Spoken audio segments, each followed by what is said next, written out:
Hello students, कैसे हैं आप सब लोग। आई होप आप सबकी अच्छे से प्रिपरेशन हो गई होगी।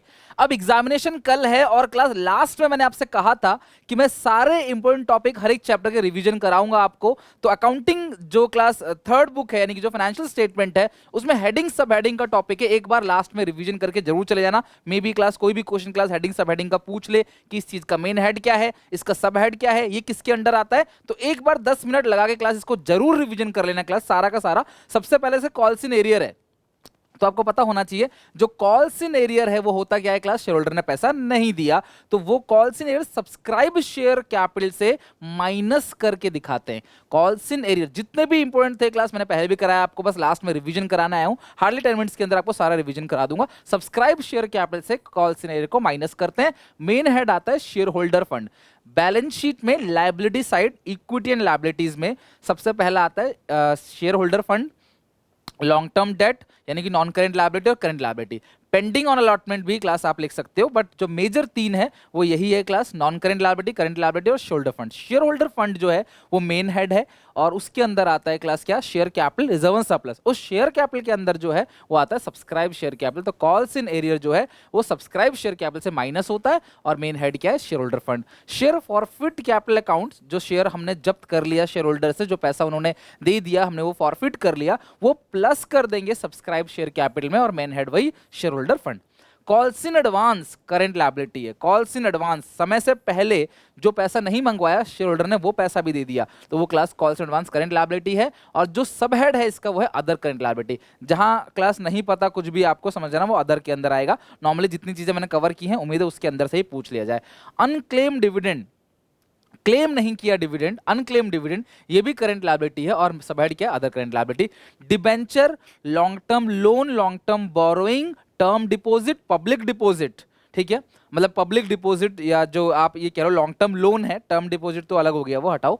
तो ये परसेंटेज डिबेंचर जो है वो non current liability main head है और सब हेड क्या है, लॉन्ग टर्म बोरोइंग। तो लॉन्ग टर्म बोरोइंग के अंदर आता है क्या, आता है long term borrowing. Public deposit भी लॉन्ग टर्म बोरोइंग आएगा और मेन हेड है अदर करेंट लायबिलिटी।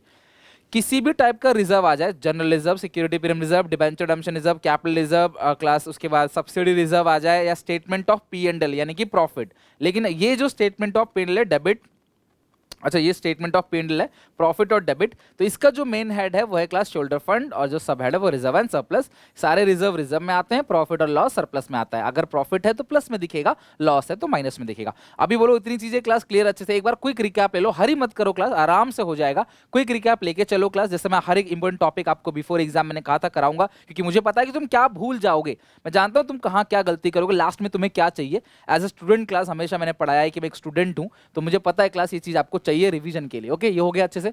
इसके बाद स्टेटमेंट ऑफ पीएनएल का डेबिट बैलेंस मतलब लॉस, तो लॉस भी शोल्डर फंड के अंदर आएगा लेकिन class by way of deduction यानी कि माइनस करके आएगा। लॉस नेगेटिव में आता है और प्रॉफिट जो आता है पॉजिटिव में आता है। पब्लिक डिपॉजिट हो गया क्लास, आपका बॉन्ड हो गया, ये आपका नॉन करेंट लायबिलिटी, जैसे मैंने कहा ना भी नॉन करेंट लायबिलिटी सब हेड क्या है, लॉन्ग टर्म बोरोइंग। डेटर और बिल रिसीवेबल ये आता है ट्रेड रिसीवेबल में करंट असेट के अंदर। क्रेडिटर और बिल पेबल आता है ट्रेड पेबल में करंट लायबिलिटी के अंदर। लास्ट वीडियो के एंड में मैं तुम्हें वो भी कराऊंगा, करंट असेट करंट लायबिलिटी पहचानते कैसे हैं क्लास, है ना, आपका जो ऑपरेटिंग साइकिल को देखते हुए वो भी देखना। प्रोविजन फॉर टैक्स, जो प्रोविजन फॉर टैक्स है वो करंट लायबिलिटी है, शॉर्ट टर्म प्रोविजन के अंदर आता है। देखो ये जो शॉर्ट टर्म प्रोविजन है इसके अंदर ये आता है प्रोविजन फॉर टैक्स, सब हेड जो है वो है शॉर्ट टर्म प्रोविजन और मेन हेड है current liability. Bank overdraft, bank का जो नेगेटिव बैलेंस है ये भी करंट लायबिलिटी है और शॉर्ट टर्म बोरोइंग के अंदर आएगा। शॉर्ट टर्म लोन हो, बैंक ओवरड्राफ्ट हो, ये क्लास शॉर्ट टर्म बोरोइंग के अंदर आता है और करंट लायबिलिटी। बैंक ओवरड्राफ्ट एक तरीके से शॉर्ट टर्म बोरोइंग ही है जो बैंक से हमने उधार लिया है।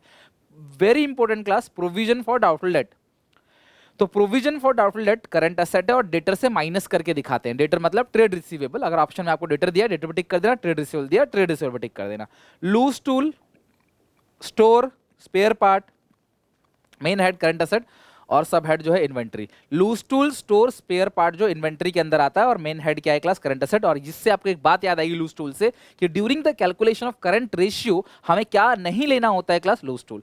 करंट रेशियो निकालते वक्त करंट असेट के अंदर लूज टूल नहीं लेते, ये बात भी आप ध्यान रखना। ओके, इसके अलावा कैश और बैंक बैलेंस तो क्लास करंट असेट है और कैश एंड कैश इक्विवेलेंट के अंदर आता है।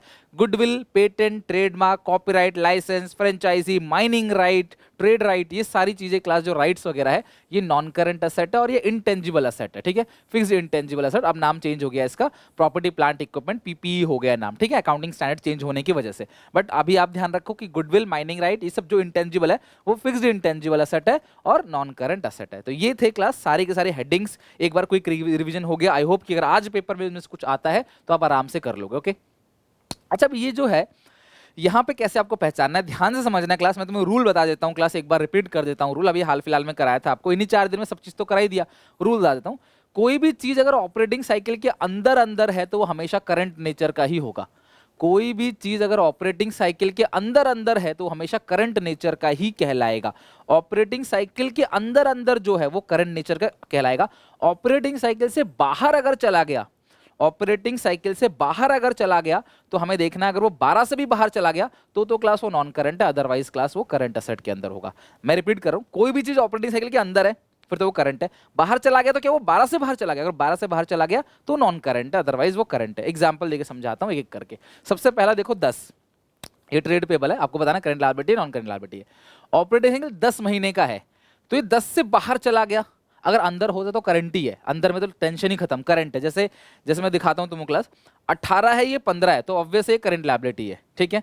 अंदर अगर है तो करंट है, लेकिन अगर बाहर चला गया तो चेक करना है क्या 12 से भी बाहर चला गया, तो 10 से बाहर चला गया, क्या 12 से बाहर गया, नहीं, तो ये करंट लायबिलिटी है। ये 10 है, ये 12 है, 10 से बाहर चला गया, हाँ, क्या ये 12 से बाहर चला गया, नहीं, अभी भी करंट लायबिलिटी है। ये 10 है, 10 से 15, 10 से बाहर चला गया, हाँ, क्या ये 12 से बाहर चला गया, नहीं, तो हाँ, मतलब 12 से बाहर चला गया तो ये क्या हो गया, नॉन करंट लायबिलिटी। तो जो 10 से बाहर जाए, ऑपरेटिंग साइकिल से बाहर चला जाए, क्या वो 12 से भी बाहर चला गया, तो अगर वो 12 से बाहर चला गया तो वो नॉन करंट होगा, अदरवाइज वो करंट होगा।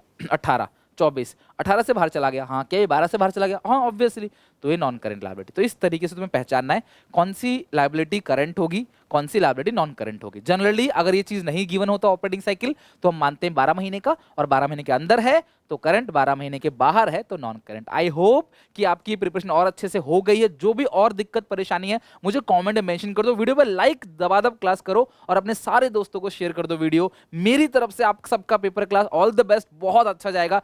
प्रे करूंगा क्लास भगवान से सुबह कि आपके पेपर बहुत अच्छा जाए, जैसा कि बीएसटी में गया था उससे भी अच्छा जाए, ठीक है। तो I hope all the best, और आगे भी क्लास और वीडियोस आएंगी क्लास आपके लिए, जरूर वेट करना क्लास, और सारी चीजें अच्छे से प्रिपरेशन कर लेना। जल्दीबाजी हड़बड़ाहट मत करना बिल्कुल भी, और कॉन्फिडेंस को लूज मत करना, खुद पे रख विश्वास। Take care, bye bye.